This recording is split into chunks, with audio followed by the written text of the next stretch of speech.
is not at all what they're telling us. Let's get into it. For a little background context, the Real ID Act was signed into law way back in 2005 when, after 9/11, they said we needed stricter standards on state-issued driver licenses and ID cards, to keep us safe from terrorists. It's amazing what President Trump has already done by closing down the border, making sure we're enforcing our federal laws, doing all we can to identify those that are in this country that don't belong here, that are committing crimes, and we're continuing to enact policies that will give us the chance to do that. You've had quite a bit of discussion on Real ID and its implementation here in the country, and the reason that Real ID is being enforced is because it's a federal law. Joe Biden kicked the can to May 7th, and this Real ID is going to just empower the states to make sure we're checking people's residences. Their current legal status will be verified. We're going to make sure that people who are getting Social Security numbers in this country aren't voting in states. The states have the power and the information to ensure election integrity.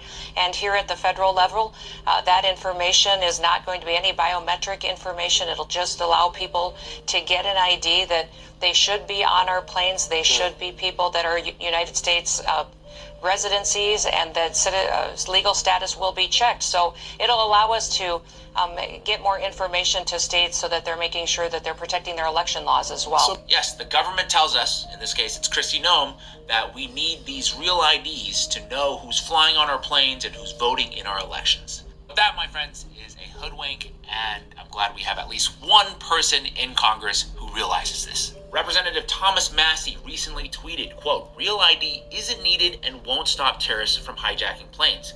Most of the 9/11 hijackers held Saudi, UAE, Egyptian, or Lebanese passports." Also, Real ID doesn't have anything to do with voting in elections because you don't actually have to be a U.S. citizen to get a Real ID.